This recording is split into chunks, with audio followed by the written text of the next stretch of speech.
إن الحمد لله الأكرم الذي خلق الإنسان وكرمه وعلمه من البيان ما لم يعلم، فسبحان الذي لا يحصى امتنانه باللسان ولا بالقلم. نشهد أن لا إله إلا الله وحده لا شريك له، ونشهد أن سيدنا ونبينا ومولانا محمدا عبده ورسوله الذي أرسله بالحق بشيرا ونذيرا وداعيا إلى الله بإذنه وسراجا وقمرا منيرا. فقد قال الله تعالى في القرآن المجيد والفرقان الحميد: أعوذ بالله من الشيطان الرجيم. بسم الله الرحمن الرحيم. الذي خلق الموت والحياة ليبلوكم أيكم أحسن عملا وهو العزيز الغفور.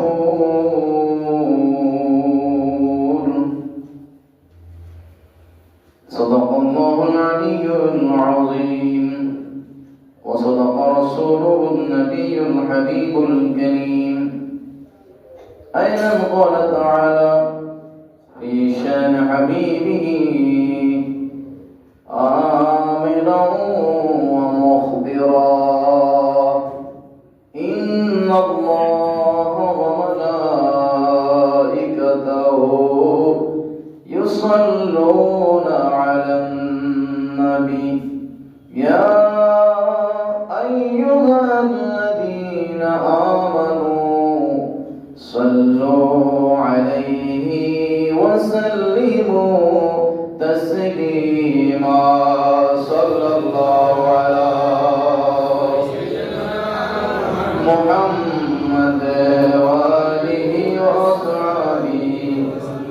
اللهم صل على سيدنا مولانا محمد وعلى آل سيدنا يا رسول الله حبيبي خالقي تاتوئی برغوزی دادالجلالی پاکوں میں ہم تاتوئی. اللہم صلی علی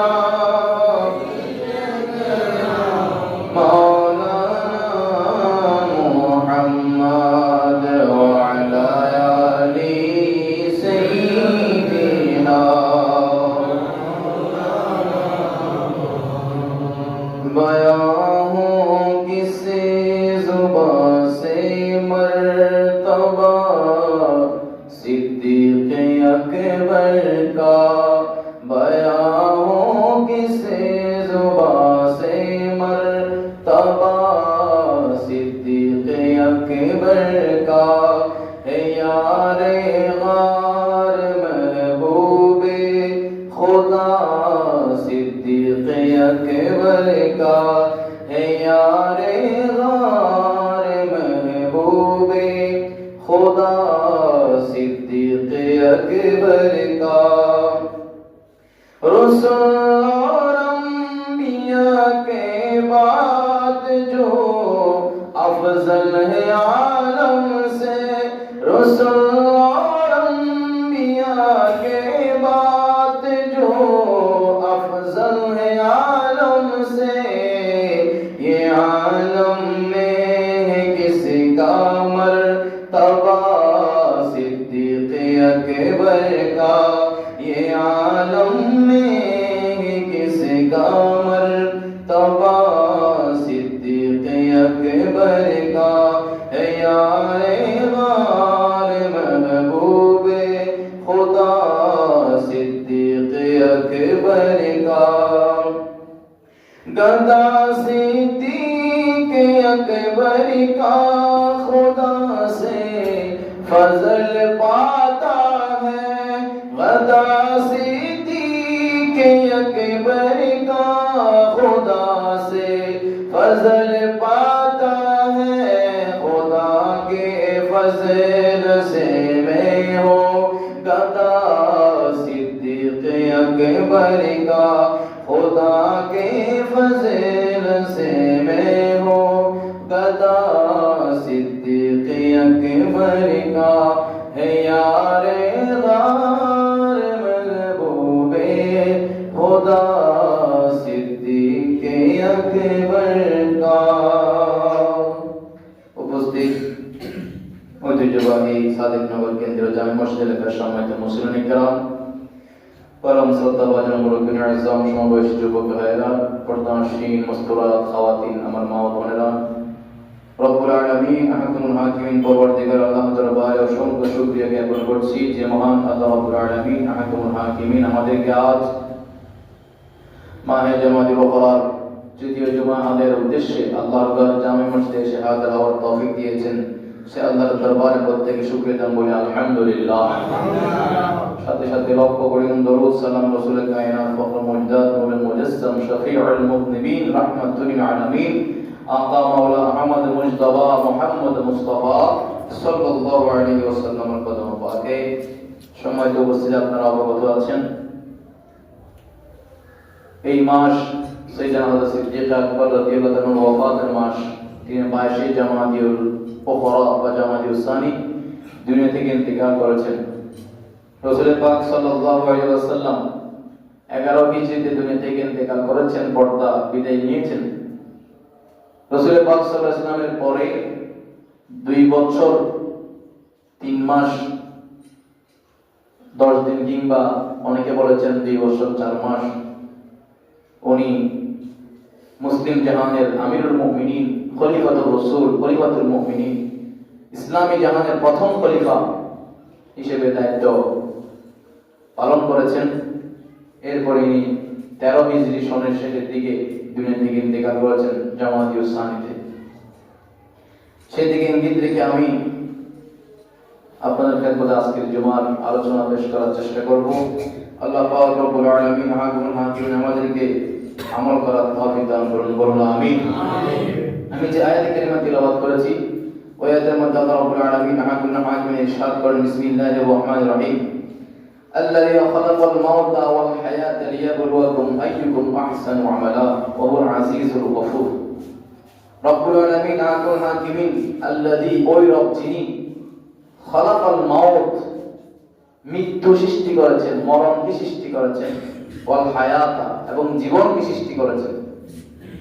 জীবন মৃত্যু সৃষ্টি করেছেন কেন?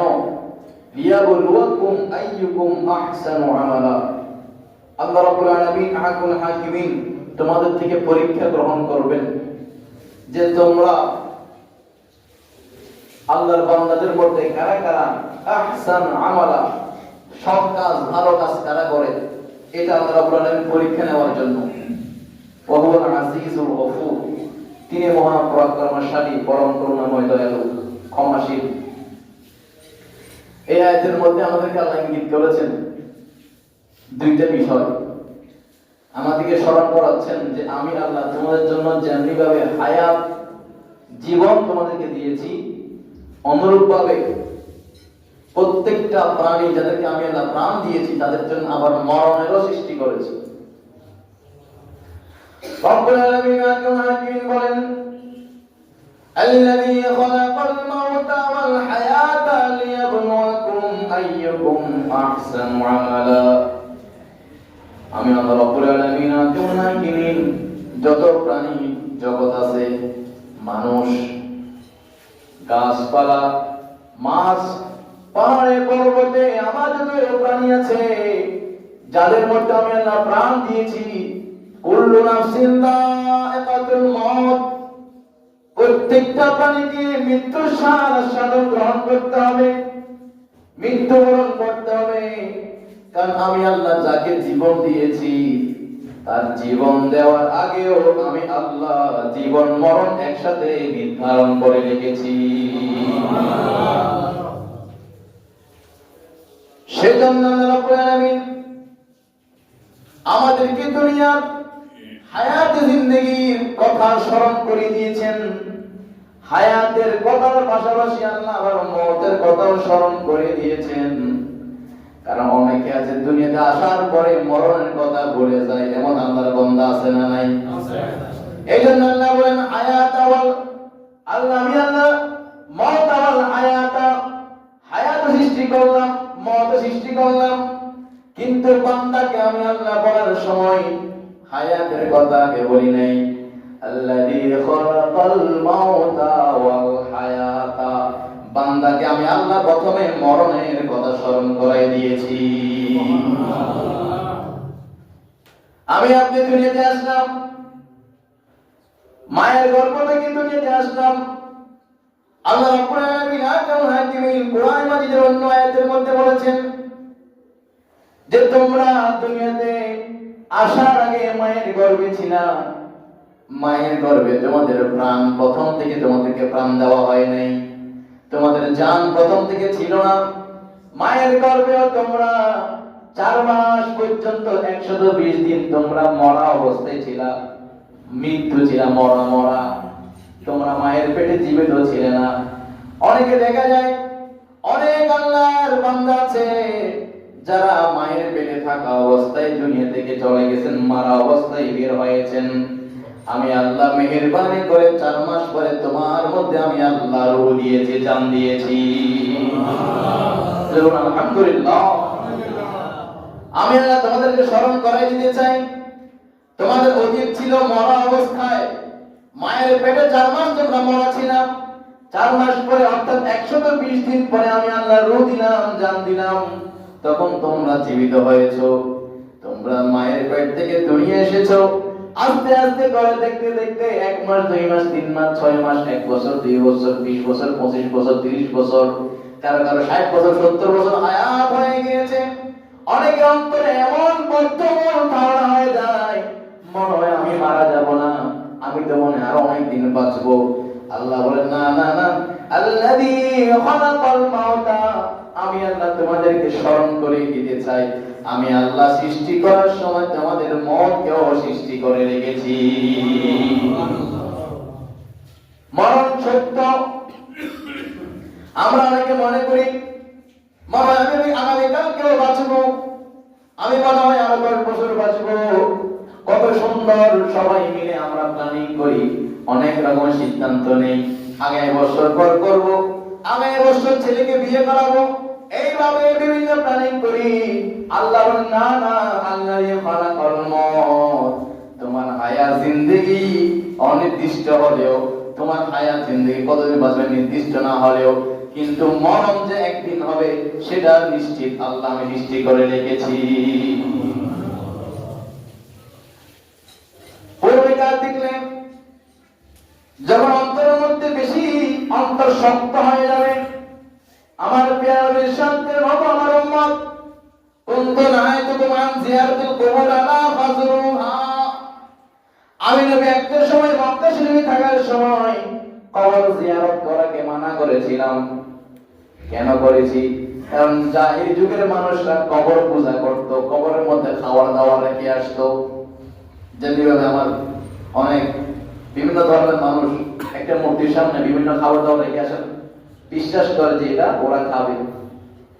আইয়ামে জাহিলিয়ার মানুষ এরকম বিশ্বাস করত, কবরের পাশে তাদের জন্য পোড়া মুরগি, খাবার দাবার নিজে যা খাইত সেখান থেকে একটা অংশ রেখে আসতো এবং মনে করত যদি খাবারগুলো রেখে আসি ওই কবর পাশে কবর থেকে উঠে সেগুলো খাবে।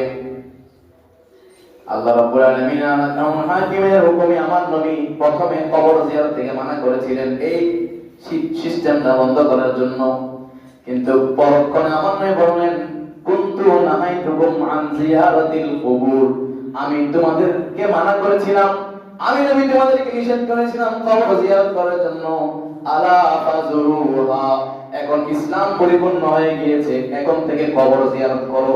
সুবহানাল্লাহ। কেন কবর কেন জিয়ারত করব?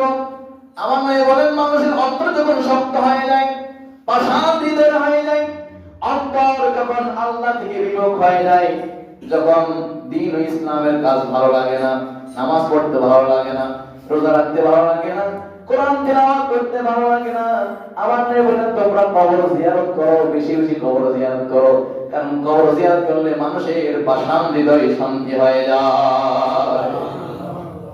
কবরের কথা যখন স্মরণ করবে, তুমি কবর জিয়ারত করার সময় তোমার নিজের কথাও চিন্তা করবে যে আরে একদিন না একদিন তো আমিও কবরে চলে যাব, আমিও ওই জায়গায় থাকবো, আমার আওলাদরা এই জায়গায় এসে জিয়ারত করবে, বংশ পরম্পরায় আমার দ্বারা চলে গেছে, আমার বাবা জিয়ারত করেছেন, আমার বাবা চলে যাবে, চলে গিয়েছে, আমাকেও চলে যেতে হবে, এই কথা যখন স্মরণ করবা তোমার অন্তরের মধ্যে আল্লাহর প্রতি ভয় ভীতি সৃষ্টি হবে, নবীর প্রতি ভালোবাসা সৃষ্টি হবে, কোরআন শুনে তোমার ভালো লাগবে। জোরে বলুন সুবহানাল্লাহ। আল্লাহুম্মা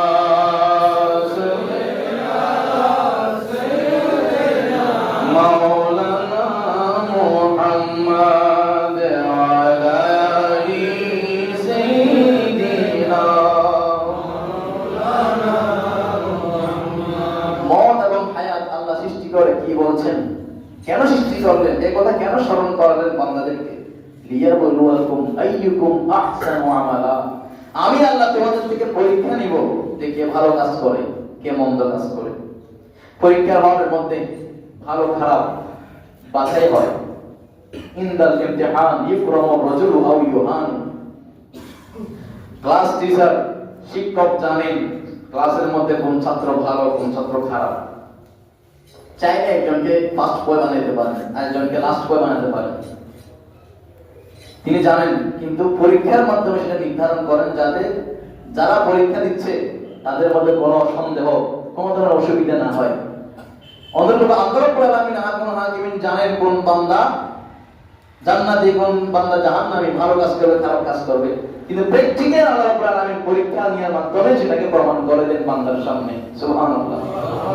এজন্য আল্লাহ রাব্বুল আলামিন বলেন লিয়াবলুয়াকুম আইয়ুকুম আহসানু আমালা, তোমাদের ভালো কাজগুলো, তোমাদের ভালো মানুষগুলোকে আমি আল্লাহ বাছাই করার জন্য পরীক্ষার মাধ্যমে তোমাদেরকে দুনিয়াতে প্রেরণ করেছিলাম। আর ওয়াহুয়াল আজিজুল গফুর, আল্লাহ হচ্ছেন মহা পরাক্রমশালী, আল্লাহ চাইতে শক্তিমান, আল্লাহ চাইতে বড় কুদরতওয়ালা আর কেহ। ইন্নাল্লাহা আলা কুল্লি শাইইন কাদির। সম্মানিত উপস্থিতি, এই আয়াতের একটা ব্যাখ্যার মধ্যে সাইয়েদনা সিদ্দিক আকবর রাদিয়াল্লাহু আনহু শান ও মান পাওয়া যায়। সাইয়েদনা সিদ্দিক আকবর রাদিয়াল্লাহু আনহু সদা সর্বদা জান ও প্রাণ দিয়ে, মান দিয়ে, ধন দৌলত দিয়ে আমার নবীর দরবারে পাকে সব সময় প্রথম এবং ফার্স্ট থাকতেন। সিদ্দিক আকবর চাইতে বড় দানবীর, বড় তাকওয়াবান, বড় প্রিয় সাহাবী আমার নবীর কাছে তিনি হলেন প্রথম। বিভিন্ন হাদিসের মধ্যে ওনার শান ও মানের উপর আলোচনা রয়েছে, যেমন মিশকাত শরীফের মধ্যে একটা পরিচ্ছেদ আছে যেটার নাম হচ্ছে বাবু মানাকিবি আবু বকর রাদিয়াল্লাহু তাআলা। সাইয়েদনা আবু বকর রাদিয়াল্লাহু আনহুর শানে যত মানাকিব, মর্যাদা, বৈশিষ্ট্য সম্বলিত হাদিস আছে সবগুলো একসাথে করেছেন। সময় সংক্ষিপ্ত রাখার আমি সবগুলো বলতে না পারলেও চেষ্টা করব কয়েকটি আপনাদের খেদমত আরজ করার জন্য। عن أبي سعيد الخدري رضي الله تعالى عن النبي صلى الله عليه وسلم قال إن من أمن الناس علي في صحبته وماله أبو بكر وعند البخاري أبا بكر ولو كنت متخذا خليلا لاتخذت أبا بكر خليلا ولكن أخوة الإسلام وموتته ولا تبقين في المسجد خوقة إلا خوقة أبي بكر وفي رواية لو كنت متخذا خليلا গায়রা রাব্বি লাত্তাখাযতু আবা বকরিন খলিলান। জোরে বলুন সুবহানাল্লাহ। আমার নবী ইরশাদ করেন, ইন্না মিন আমানিন নাসি আলাইয়া ফি সুহবাতি ওয়া মালি আবু বকর। আমি নবী সবচেয়ে বেশি উপকৃত হয়েছি। নবী উপকৃত হয়েছেন মানে ইসলাম উপকৃত হয়েছে, অর্থাৎ ইসলাম সবচেয়ে বেশি উপকার পেয়েছে সাইয়েদনা সিদ্দিক আকবর রাদিয়াল্লাহু আনহু মাল ও দৌলতের মাধ্যমে। জোরে বলুন সুবহানাল্লাহ। এবং বলছেন, লাউ কুনতু মুত্তাখিলান খলিলান, আমি নবী যদি কোনো কাউকে বন্ধু বানাতাম, লাত্তাখাযতু আবা বকরিন খলিলা, আবু বকর রাদিয়াল্লাহু তাআলা আমাকে আমি বন্ধু বানাতাম। হয়তো আপনার কাছে একটু খটকা লাগতে পারে, সাইয়েদনা আবু বকর সিদ্দিক আকবর উনি আমার নবীর বন্ধু। আমার নবী ইরশাদ করেন, আমি নবী যার সাথে সবচেয়ে বেশি বন্ধুত্ব লাগে তিনি হচ্ছেন আমার রব আল্লাহ রাব্বুল আলামিন। কারণ আমার রব আমাকে হাবিব বলে উপাধি দিয়েছেন, হাবিব মানে বন্ধু। তো আল্লাহ তাআলা এটা পছন্দ করেন না যে যে বান্দার অন্তরে আল্লাহর মহব্বত আছে, যে বান্দা বলে আমি আল্লাহকে মহব্বত করি, সেই বান্দার অন্তরে দ্বিতীয় কারো মহব্বত থাকা আল্লাহ পছন্দ করেন না। কথা বুঝেন নাই? যার অন্তরে আল্লাহর মহব্বত আছে বলে, নবীর মহব্বত আছে বলে, তার অন্তরে দুনিয়ার কোনো কিছুর মহব্বত থাকতে পারে, এটা হচ্ছে খালেস। যেমন তাফসীরে মাযহারি শরীফের মধ্যে একটা ঘটনা আছে যে রাসূল পাক সাল্লাল্লাহু আলাইহি ওয়াসাল্লামের দুইজন সন্তান ইব্রাহিম এবং কাসেম, দুইজন সন্তান আল্লাহ দিয়েছেন। একজন 2 বছর বয়সে ইন্তেকাল করেছেন, আরেকজন 3 বছর বয়সে ইন্তেকাল করেছেন। ইন্তেকাল করার পরে দুইজন সন্তান আমার নবী একটু মনঃক্ষুণ্ণ হলেন, একটু মনোমালিন্য হলেন। তো আমার আল্লাহ রাব্বুল আলামিন জিবরাইল আলাইহিস সালামকে পাঠিয়ে বললেন, হে জিবরাইল, আমার মাহবুব নবীকে গিয়ে বলো ওনার যে 2 সন্তান দুনিয়া থেকে ইন্তেকাল করেছেন, কেন ইন্তেকাল করেছেন এটা কি জানেন? ওনাকে বলবে এটা কারণ হলো যেদিন থেকে ওনার 2 সন্তান উনি পেয়েছেন সেদিন থেকে 2 সন্তানকে ভালোবাসা শুরু করে দিয়েছেন। আমি আল্লাহ সেটা বরদাস্ত করি নাই। আমার হাবিবের অন্তরে একমাত্র আমি আল্লাহর মহব্বত থাকবে। আল্লাহু আকবার। সম্মানিত হাজিরিন, হযরত আবু বকর সিদ্দিক রাদিয়াল্লাহু তাআলা তিনি সর্বপ্রথম সাহাবী যিনি আমার নবী থেকে ইসলাম গ্রহণ করার সময়, মুসলমান হওয়ার সময় আমার নবী থেকে কোন ধরনের প্রমাণ চান নাই। প্রমাণ লাগবে না ইয়া রাসূলুল্লাহ, আপনি হক, আপনি আমিন, আপনি অবশ্য সত্যবাদী, আপনি এতদিন পর্যন্ত আপনার সাথে আমার সম্পর্ক, আপনি কখনো মিথ্যা কথা বলেন নাই, আপনি কখনো আমার খেয়ানত করেন নাই, নিশ্চয়ই আপনি সত্যবাদী। আমি সিদ্দিক আকবর বিশ্বাস করে নিলাম। যারা বলুন সুবহানাল্লাহ। সিদ্দিক আকবর এমন সাহাবী যিনি রাত্রি বেলায় ঘরে যাওয়ার সময় যে মানুষটাকে সর্বশেষ দেখতেন তিনি হচ্ছেন আমার নবী। তিনি এমন সাহাবী যিনি সকালবেলায় ঘুম থেকে উঠে যাকে প্রথম দেখতেন তিনি হচ্ছেন আমার নবী। সকাল সন্ধ্যা 24 ঘন্টা চোখের মধ্যে আমার নবীর চেহারা মোবারক, যাকে 1 সেকেন্ড না দেখলে সিদ্দিক আকবর বেহুশ হয়ে যেতেন। ওই সিদ্দিক আকবর আমার নবীর সাথে অনেক নির্যাতন সহ্য করলেন। একদিন রাত্রে আমার নবী বলেন, ওগো সিদ্দিক আকবর, যে কোনো মুহূর্তে আমি সিদ্দিক আকবর মদিনা শরীফ চলে যেতে পারি মক্কা ছেড়ে, এই মক্কা জালেমদের কাছে থাকবো না, যে কোনো সময় আল্লাহর হুকুম হতে পারে আমি চলে যাব, তবে সাথে আর কাউকে রাখবো না। আমি তুমি সিদ্দিক আকবরকে আমার নবী, আমি নবীর সফর সঙ্গী বানাবো। সুবহানাল্লাহ। নবীর সফরের সঙ্গী হওয়া কেমন খুশকিসমত। 1 মাস যায়, 2 মাস যায়, 2টি রাওয়ায়াত কেউ বলেছেন 3 মাস পরে, আর কেউ বলেছেন 6 মাস পরে। হঠাৎ করে একদিন রাত্রে আমার নবী 2টা-3টা বাজে তাহাজ্জুদের সময় সিদ্দিক আকবরের ঘরের সামনে গিয়ে দরজায় নক দিলেন, কড়া নাড়লেন, সাথে সাথে সিদ্দিক আকবর দরজা খুলে গেল। আমার নবী জিজ্ঞেস করলেন, ওগো সিদ্দিক আকবর, কি ব্যাপার এত গভীর রজনী এত গভীর রাত, মানুষ তো ঘুমে থাকে, উঠতে দরজা খুলতে অনেকক্ষণ সময় লাগে। আমি দরজায় আঘাত করা মাত্র কিভাবে তুমি দরজা খুলে দিলে? কি ব্যাপার, কি ব্যাপার, তুমি কি ঘুমাও নাই? সিদ্দিক আকবর বলেন, ইয়া রাসূলুল্লাহ, ইয়া হাবিবাল্লাহ, আজ থেকে 6 মাস আগে অথবা 3 মাস আগে আপনি রাসূল আমাকে বলেছেন যে কোনো সময় মক্কা শরীফ থেকে মদিনায় হিজরত করতে পারি, তুমি সিদ্দিক একবার প্রস্তুত থাকিও। ইয়া রাসূলুল্লাহ, ওই দিন থেকে আমি সারা রাত 3 মাস পর্যন্ত কখনো পিঠে বিছানা লাগাই নাই। আমি সিদ্দিক একবার ঘুমাই নাই। কেন? আমার নবী জিজ্ঞেস করেন, কেন ঘুমাই নাই? সিদ্দিক আকবর, ইয়া রাসূলুল্লাহ, আপনি যখনই আসেন, যদি আমি সিদ্দিক আকবরের কারণে কোন কারণে দেরি হয়ে যায়, কাফেররা যদি আপনাকে পেয়ে যায়, কাফেররা আপনাকে আক্রমণ করবে।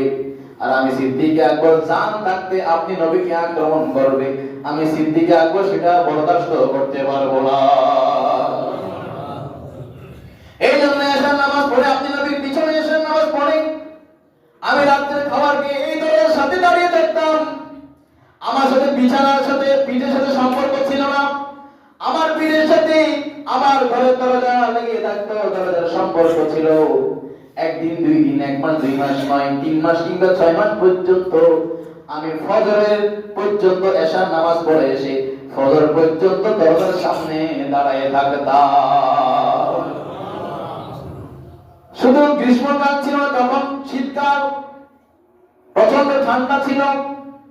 আমার মেয়ে আসমা বলতো, আব্বা জান, আপনি সারা রাত দাঁড়িয়ে থাকেন কেন?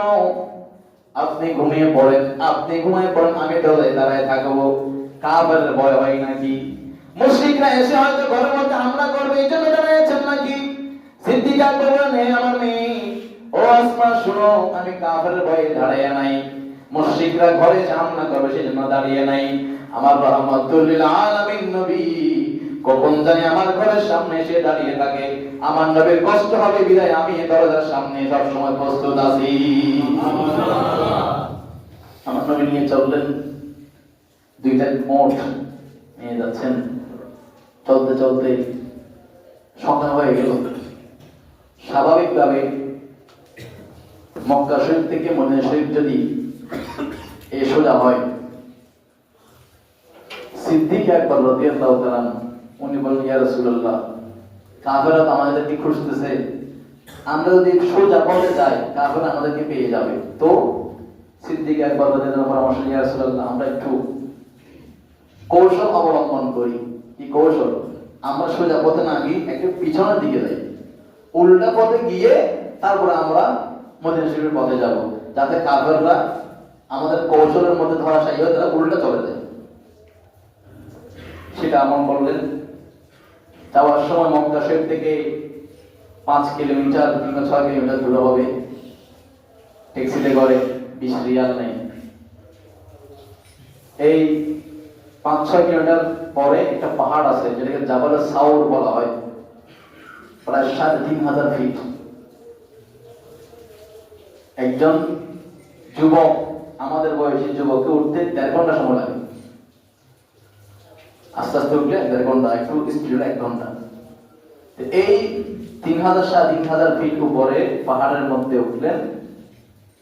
ওখানে আমার নবী একটু বিশ্রাম নেবেন। পাহাড়ের উপরে একটা গুহা আছে, ওই গুহার মধ্যে আমার নবী বলেন, হে সিদ্দিক আকবর, কাফেররা আমাদেরকে কয়েকদিন খুঁজবে, আমরা এখানে একটু বিশ্রাম নিই। সিদ্দিক আকবর বলেন, ইয়া রাসূলুল্লাহ, ঠিক আছে, আপনি বাইরে অপেক্ষা করেন, ভিতরে ময়লা আবর্জনা আছে, আমি এগুলো পরিষ্কার করে নিই, আমি যখন রেডি করবো আপনাকে আসতে বলবো, আপনি তখন আসবেন। আমার নবী বলেন, ভিতরে তো সাপ থাকতে পারে, তোমাকে আগে যদি কামড় দেয়। দেখেন সিদ্দিক আকবর, ইয়া রাসূলুল্লাহ, কামড় দিন আমাকে দিন, আমি সিদ্দিক আকবর যদি এখন দুনিয়া থেকে মারা যাই, দুনিয়া রহমত শূন্য হবে না। আপনি নবীকে যাতে সামনে আক্রমণ করতে না পারে, কারণ আপনি যদি দুনিয়া থেকে ইন্তেকাল হয়ে যান, দুনিয়া রহমত শূন্য হয়ে যাবে। সিদ্দিক আকবর আগে ঢুকলেন, দেখলেন অনেক সাপের গর্ত, অনেক পুরানো, বিভিন্ন ময়লা আবর্জনা পরিষ্কার করলেন। নিজের পাগড়ি জুব্বার কাপড় ছিঁড়ে ছিঁড়ে সাপের সব গর্ত একদম বন্ধ করে দিলেন। কিন্তু হাদিসের কিতাবের মধ্যে আসছে যে একটা গর্ত কিংবা দুইটা গর্ত বাকি ছিল, যে গর্তগুলো যদি উনি বন্ধ করতে দেন ওনার সদরের কাপড় ছিঁড়ে ফেলতে হবে। এই জন্য উনি কি করলেন, আমার নবীকে ডাকলেন, ইয়া রাসূলুল্লাহ আপনি আসেন, এই দুইটা গর্ত আমি আমার পা দিয়ে অর্থাৎ রানের নিচে রাখলাম, আপনি আমার পুরো রানের উপরে আপনার সের মোবারক থেকে আপনি বিশ্রাম গ্রহণ করেন। সুবহানাল্লাহ। সৌভাগ্য কাকে বলে? সাইয়েদনা সিদ্দিক আকবর রাদিয়াল্লাহু তাআলা এবং আমার নবী ওই গুহার মধ্যে 3 দিন 3 রাত পর্যন্ত ছিলেন। এমন মহব্বত, এমন ভালোবাসা আমার নবীর প্রতি। সিদ্দিক আকবর দেখে তো আমার নবীর চেহারা দেখে, আর আমার নবী দেখে তো সিদ্দিক আকবরের চেহারা দেখে দ্বিতীয় কোনো মানুষ নাই। সুবহানাল্লাহ। প্রাণ ভরে যায় করে প্যারা হাজিরিন, আমরা তো নবীকে দেখি নাই, নবীর জামানায় আসি নাই, কিন্তু বর্তমান নবীর যারা আওলাদে পাক, আওলাদে রাসূল, বড় মহব্বত নিয়ে ভক্তি নিয়ে আওলাদে রাসূলের চেহারা দেখলে প্রাণ ভরে যায়। যত দেখতে ইচ্ছা করে নূরানি চেহারা, কারণ তাদের প্রাণের মধ্যে আমার নবীর নূরানি নূর মুবারক প্রবাহিত আছে। দয়ালের আওলাদে পাক, আওলাদে রাসূলকে দেখলে যদি এত বেশি মায়া মহব্বত লাগে, যেই নবীকে দেখার জন্য চাঁদ সূর্য আসমান থেকে জমিনে চলে আসতো, যেই নবীর চেহারা মুবারক দেখে সাহাবায়ে কেরাম যুদ্ধের ময়দানে এসে নিজের গর্দান মুবারক শহীদ করে ফেলতেন, নিজের জান দিয়ে ফেলতেন, ওই নবীকে সিদ্দিক আকবর 1 ঘন্টা 2 ঘন্টা নয়, 1 মুহূর্ত নয়, 3 দিন 3 রাত পর্যন্ত আমার নবীকে দেখেছেন। যারা বলুন সুবহানাল্লাহ। এত প্রেমে বিভোর ছিলেন আমার নবী। ওইদিকে গর্তের মুখে সাপ এসে আমার সিদ্দিক আকবরকে বারবার নক করতে লাগলেন, হে সিদ্দিক, তুমি যেমন আমার নবীর দিওয়ানা, আমি সাপ হলেও আমি আমার নবীর দিওয়ানা। যারা বলুন সুবহানাল্লাহ। সাপ বলে, সিদ্দিক পা সরাও, আজকে 4500 বছর আমি সাপ এই সাউর পর্বতের মধ্যে অপেক্ষা করছি। আমি তাওরাত কিতাবে পড়েছি, নবী যখন হিজরত করবেন সাউর পর্বতের এই গুহার মধ্যে আশ্রয় নেবেন। আমি সাপ সেই জন্য আজকে 4500 বছর আমি সাপের বয়স, আমি 4500 বছর এই গর্তের মধ্যে রহমতুল আলামিনকে এক নজর দেখার জন্য এখানে বাসা করেছি। সিদ্দিক আকবর বলেন, আজকে জান যাবে, আমি পা সরাবো না। এইভাবে সাপ বারবার সিদ্দিক আকবরকে মাথা দিয়ে বাড়ি দিচ্ছেন, সিদ্দিক আকবর সরায় না। শেষ পর্যন্ত সাপ দৃঢ় হয়ে সিদ্দিক আকবরকে দংশন করলেন, কামড় দিলেন।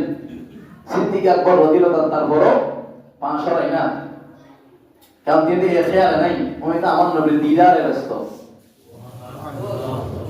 সিদ্দিক আকবর বিষে, সাপের বিষে চেহারা ফর্সা প্রকৃতির মধ্যে মানুষ একেবারে চেহারা কালো হয়ে গেছে, এবং এত বেশি বিষ দিয়া, এত বেশি বিষ, ওনার বিষের যন্ত্রণা চোখ থেকে পানি বের হয়ে গেছে। চোখের পানি বের হয়ে সিদ্দিক আকবরের চোখ থেকে দয়াল নবীর চেহারা মুবারকের মধ্যে পড়ল। ইসলামের ইতিহাসে 2 জন ব্যক্তির চোখের পানি আমার নবীর নূরানি চেহারায় পড়েছে। একজন হলো সিদ্দিক আকবর, আরেকজন হলো মাওলা আলী শের খোদা রাদিয়াল্লাহু তাআলা। আসরের নামাজ কাজা হওয়ার কারণে মাওলা আলী শের খোদার চোখের পানি পড়ে আমার নবীর চেহারায় পড়েছিল। এই 2 জন সৌভাগ্যবান মানুষ যাদের চোখের পানি আমার নবীর চেহারায় পড়েছে। সিদ্দিক আকবরের চোখের পানি আমার নবীর চেহারায় পড়ার সাথে সাথে আমার নবীর ঘুম মুবারক ভেঙে গেল। সিদ্দিক আকবর এতক্ষণ কোনো আওয়াজ করেন নাই, নবীর ঘুম ভেঙে গেলে বেয়াদবি হবে। আমার নবী চোখ করে দেখেন সিদ্দিক আকবর কালো হয়ে গেছেন, চেহারার মধ্যে একদম কালো। আমার নবী বললেন, হে সিদ্দিক আকবর কি হলো? বলল, ইয়া রাসূলুল্লাহ, মনে হয় সাপ এসে গেছে, সাপের কামড়ের কারণে আমার এই অবস্থা, আমার নবী পা সরাও। সিদ্দিক আকবর, ইয়া রাসূলুল্লাহ, আমি সিদ্দিক আকবর যতক্ষণ বেঁচে থাকবো আপনি নবীর কাছে সাপকে আসতে দিব না। বলে, সাপ আসুন, তুমি পা সরাও, সরাও তোমার পা। সিদ্দিক আকবরকে বলার পরে যখন পা সরালেন, সাঁ করে সাপ এসে আমার নবীর কদমে সেজদায় পড়ে গেলেন, বললেন, আসসালাতু ওয়াসসালামু আলাইকা ইয়া রাসূলুল্লাহ, আসসালাতু ওয়াসসালামু আলাইকা হাবিবাল্লাহ। সিদ্দিক আকবরকে আমি কামড়াতে চাই নাই, আমার পেয়ারে ক্ষমা করবেন, আমি দীর্ঘক্ষণ আমার এখানে 27টার উপরে গর্ত আছে, আমি একটা গর্ত গিয়ে দেখি কাপড় দিয়ে বন্ধ, আরেকটা দিয়ে দেখি সব বন্ধ। শেষ পর্যন্ত মানুষের রক্তের ঘ্রাণ পেয়ে আমি সেখানে তাকে বলেছিলাম সরানোর জন্য, কিন্তু সিদ্দিক আকবর আপনাকে মহব্বত করে শেষ হয় নাই। আমি শেষ পর্যন্ত সহ্য করতে না পারে কামড়াতে বাধ্য হলাম, ইয়া রাসূলুল্লাহ। তখন আমার নবীর জবান থেকে থুতু মুবারক নিয়ে সিদ্দিক আকবরের যেখানে সাপ কামড়িয়েছিল, আমার নবীর জবান থেকে থুতু মুবারক নিয়ে হাত মুবারক দিয়ে ওই স্থানের মধ্যে আল্লাহর নবী থুতু মুবারক লাগাই দিলেন। সিদ্দিক আকবর বলেন সাথে সাথে সমস্ত বিষ পানি হয়ে গেছে। আল্লাহু আকবার। সেই জন্য গবেষণায় বলতেছে সিদ্দিক আকবরের বংশধর যারা, তাদের শরীর থেকে যদি কোন মানুষকে সাপে কামড় দেয়, সিদ্দিক আকবরের বংশধর মানুষ যারা আছেন তাদের থুতু মুবারক দিলে নাকি এখনো বিষ পানি হয়ে যায়। আল্লাহু আকবার। তাহলে সিদ্দিক আকবর এই যন্ত্র সহ্য করলেন নবীর প্রেমে। কার প্রেমে? সাপ। সময় তো শেষ হয়ে গেছে। সাপটা 4500 বছর আগে আপনাদেরকে বলেছিলাম যে মুসা ইসলামের জমানায় তাওরাত কিতাবের মধ্যে আমার নবীর নাম মুহাম্মদ সাল্লাল্লাহু আলাইহি ওয়াসাল্লাম, এই মুহাম্মদ নামটা আসলে সে তাওরাত থেকে কেটে কেটে ফেলে দিত নবীর প্রতি বিদ্বেষ রেখে। মানে আমরা মুসা ইসলামের উম্মত, এখানে আখিরি জামানার নবীর নাম কেন আসবে, এটা আমরা তাওরাত থেকে কেটে দিত। আমার আল্লাহ সহ্য করেন না, সাথে সাথে শাস্তি দিয়ে ওই মানুষটাকে সাপে পরিণত করে দিয়েছে। সাপটা কি ছিল আগে? মানুষ। আল্লাহ তাকে পরিবর্তন করে তবদীল করে দিয়ে সাপ বানিয়ে দিয়েছেন। তো মুসা ইসলামের কাছে গিয়ে সাপ বলতে জবান ছিল মানুষের। আমার এই ঘটনা, মুসা ইসলাম বললেন তুমি যাও, তাওরাত কিতাবের মধ্যে আছে মক্কা শরীফের পাশে সাউর পর্বতে আমার নবী আসবেন হিজরতের সময়, তুমি সেখানে অপেক্ষা করো। যদি দয়াল নবী মাফ করেন তাহলে তোমার মাফ হবে, অন্যথায় আমি মুসা কলিমুল্লাহ আমার নবীর যে মুহাম্মদ সাল্লাল্লাহু আলাইহি ওয়াসাল্লামের বিয়াদবির যে শাস্তি, আমি মুসা সেটা তোমাদের শাফাআত করতে পারবো না। বললাম তাহলে আমার হায়াতের জন্য দোয়া করেন। তো মুসা ইসলাম দোয়া করেন, আল্লাহ এই সাপটা, এই মানুষ যেটা বিয়াদবি করেছে তোমার নবীর সাথে, আমি মুসাকে নিয়ে দোয়া করছি সেই যেন তোমার নবী জামানা পর্যন্ত হায়াত পায়, সেই জন্য সে 4500 বছর জীবিত ছিল। সম্মানিত উপস্থিতি, আল্লাহ পাক রব্বুল আলামিন হাকুল হাকিমিন আমাদেরকে সিদ্দিক আকবর রাদিয়াল্লাহু আনহু মহব্বত অন্তরের মধ্যে পয়দা করার তৌফিক দান করুন, আমিন। সিদ্দিক আকবরের জন্য প্রথম খলিফা, আকীদা মজবুত করতে হবে। শিয়ারা যারা রাফিদি শিয়া মাওলা আলী শের খোদা রাদিয়াল্লাহু তাআলাকে ভালোবাসার নাম করে সাহাবায়ে কেরামকে অবমাননা করে, শিয়াদের মধ্যে 300 এর উপরে ফিরকা আছে। সবচেয়ে বড় জালেম জঘন্য ফিরকা ইসমাইলি ফিরকা, তারা সিদ্দিক আকবর এবং ওমর ফারুক রাদিয়াল্লাহু তাআলা দুইজনকে কাফের মনে করে। জোরে বলুন নাউযুবিল্লাহ। ইরানের মধ্যে এই ফিরকারা তাদের বাথরুমের পাপোশের মধ্যে সিদ্দিক আকবর এবং ওমর ফারুকের নাম লিখে রাখে। এত বড় কমবক্ত শিয়া ফিরকা। এজন্য আল্লাহ পাক আমাদেরকে আহলে সুন্নাত ওয়াল জামাতের আকীদা দান করার তৌফিক দান করুন, আমিন। ওয়া আখিরু দাওয়ানা আনিল হামদুলিল্লাহি, আমিন। ওয়া আসসালামু আলাইকুম ওয়া রাহমাতুল্লাহ। আপনাদের